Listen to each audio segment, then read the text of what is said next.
வணக்கம். நான் உங்கள் சுப்புலக்ஷ்மி. இன்னைக்கு நம்ம ஒரு கதை கேட்கலாமா?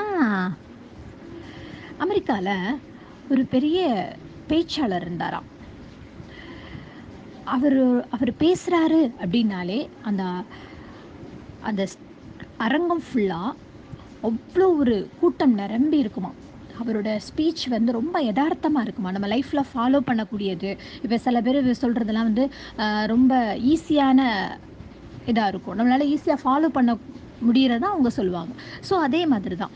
இவரு பேசுறது வந்து எல்லாருக்குமே சின்ன குழந்தைங்களா இருந்தா அவங்களும் ஃபாலோ பண்ற மாரி இருக்கும். பெரியவங்களா இருந்தா நம்மளும் ஃபாலோ பண்ற மாதிரி இருக்கும். ஸோ அவரோட பேச்சு வந்து அவ்வளோ எதார்த்தமா இருக்குமாம்.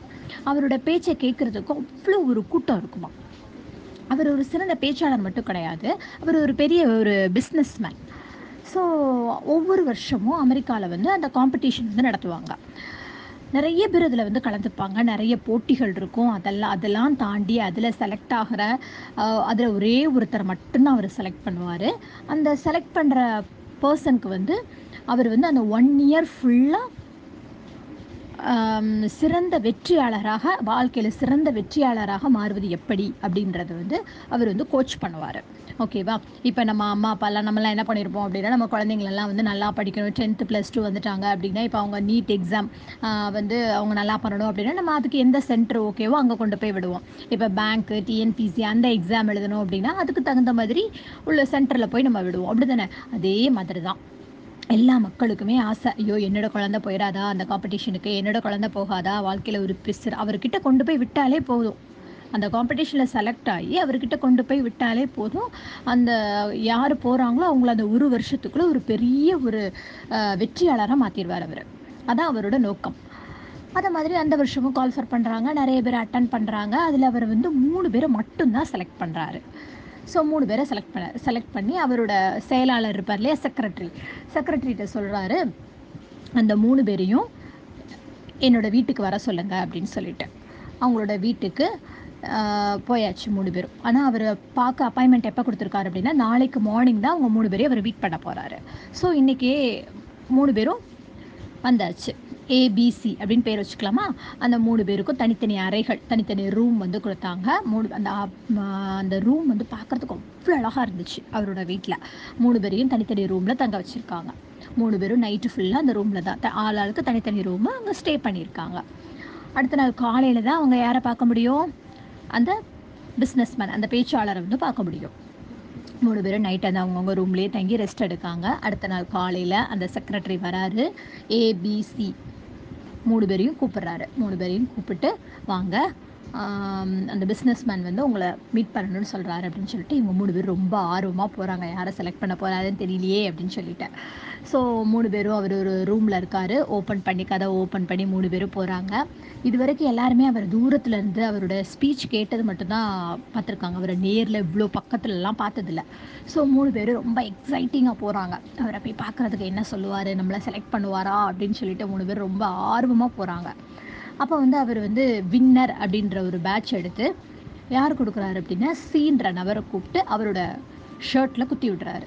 இந்த ஏபி அவங்க 2 பேருக்கும் பயங்கரமா கோவம் வருது. மனசுக்குள்ளேயே வச்சிருக்காங்க. என்ன இது? ஒரு இன்டர்வியூ வைக்கல, ஒரு டெஸ்ட் வைக்கல, எதுவுமே வைக்காம 3 பேரும் ஒண்ணா தானே வந்தோம். 3 பேரும் தனித்தனி ரூம்ல தங்கியிருந்தோம், வந்தோம். ஆனா எப்படி அவருக்கு மட்டும் குடுக்குறாரு? அப்படின்னு சொல்லிட்டு அவருக்கு கொஞ்சம் இந்த ஏக்கும் பிக்கும் கொஞ்சம் கோவமா வருது. உடனே அவரு சொல்றாரு, "3 பேர் வாங்க என்னோட" அப்படின்னு கூப்பிடுறாரு. 3 பேரையும் கூட்டிட்டு போறாரு. அப்ப ஏ அப்படின்ற நபர் தங்கியிருந்தார் இல்லையா? அந்த ரூமுக்கு கூட்டிட்டு போறாரு. அந்த ரூம் வந்து அவரு அந்த ரூமுக்கு உள்ள வரதுக்கு முன்னாடி அவ்ளோ நீட்டா இருந்துச்சு.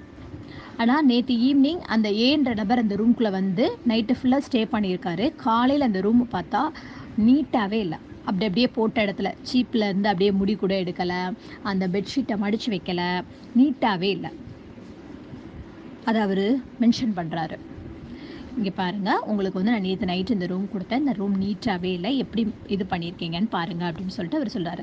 அதாவது ஒரு இதுக்கு அவர் என்ன சொல்றாரு அப்படின்னா, ஒரு தனி மனித ஒழுக்கம் அப்படின்றது ரொம்ப முக்கியம். வாழ்க்கையில ஒரு சிறந்த வெற்றியாளரா மாறணும் அப்படின்னா, தனி மனித ஒழுக்கம் வந்து ரொம்ப முக்கியம். நமக்குன்னு ஒரு செல்ஃப் டிசிப்ளின் வந்து இருக்கணும்.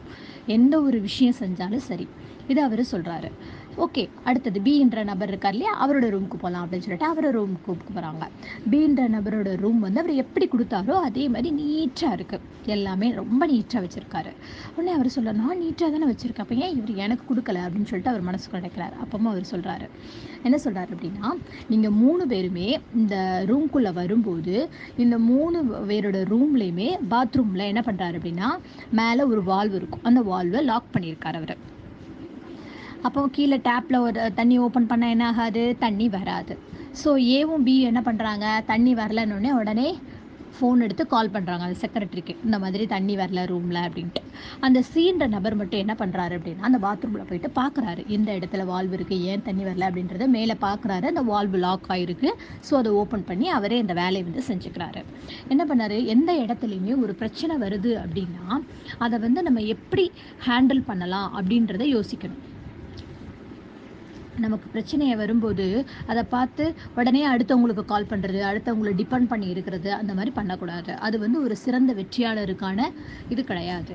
என்ன பண்ணணும் அப்படின்னா, அந்த இடத்துல பிரச்சனைனா அந்த அந்த பிரச்சனைக்கு சொல்யூஷனை முதல்ல நம்மளால் முடியுமா அப்படின்றத முதல்ல நம்ம ட்ரை பண்ணி பார்க்கணும். எந்த ட்ரைமே பண்ணாமல் அடுத்தவங்களோட ஹெல்ப்பை உடனே போய் இது பண்ணக்கூடாது. உடனே அவர் சொல்கிறாரு, ஏவும் பியும் கூப்பிட்டு சொல்கிறாரு, இன்னும் நீங்கள் 2 பேரும் லைஃப்பில் நிறைய சேஞ்ச் பண்ணக்கூடிய ஹேபிட்ஸ் நிறைய இருக்குது. ஸோ அதெல்லாம் முதல்ல கற்றுட்டு வாங்க, அதுக்கப்புறம் சிறந்த வெற்றியாளராக எப்படி மாறுறது அப்படின்றத நான் உங்களுக்கு கற்றுத்தரேன் அப்படின்னு சொல்கிறாரு. இதே மாதிரி தாங்க நாமளும் நம்ம லைஃப்பில் என்ன நினச்சிருப்போம் அப்படின்னா, வாழ்க்கையில் ஏதாவது ஒன்று சாதிக்கணும் அப்படின்னு நினச்சிருப்போம்.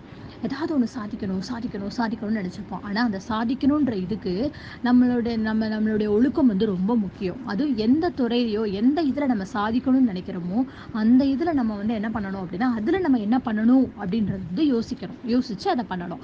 அதான் மாதிரி தான் நம்ம குழந்தைங்களுக்கும் என்ன பண்ணணும் அப்படின்னா, ஒரு சின்ன வயசுலேயே அவங்க ஏதாவது சாதிக்கணும்னு நம்ம இது பண்ணியிருப்போம். நல்லா டான்ஸ் பண்ணுறா, நல்லா பாட்டு பாடுறாங்க, நல்லா வாலிபால் பிளேயர். ஸோ அது எது பண்ணாலும் சரி, ஒவ்வொரு இதுலேயும் ஒரு சின்ன அவங்களுக்கு வந்து ஒரு டிசிப்ளின் வந்து இருக்கணும். உதாரணமாக எடுத்துக்கிட்டாங்க, படுக்கிறாங்க அப்படின்னா அவங்களோட பெட்ஷீட் அவங்களே மடித்து வைக்கணும். படிக்கிறாங்க அப்படின்னா அவங்களோட புக்ஸை அவங்களே எடுத்து வைக்கணும். ஸோ செல்ஃப் டிசிப்ளின் வந்து ரொம்ப முக்கியம். 2வது, அவங்க எந்த துறையில் சாதிக்க போகிறாங்களோ அதில் என்ன பிரச்சனை வந்தாலும் அதை அவங்க வந்து ஃபேஸ் பண்ண கற்றுக்கணும். அப்போ தான் அவங்க வந்து சிறந்த வெற்றியாளராக மாற முடியும் அப்படின்றது தான் இந்த கதையோட அர்த்தம். ஓகே, இந்த கதையை கேட்டு நம்ம குழந்தைங்களுக்கு சொல்லி நம்ம குழந்தைய ஒரு சிறந்த வெற்றியாளராக இந்த உலகத்தில் நம்ம உருவாக்கலாம். இன்னொரு நாள் இன்னொரு கதையுடன் உங்களை நான் சந்திக்கிறேன். அதுவரை உங்களிடமிருந்து விடைபெறுவது உங்கள் லக்ஷ்மி.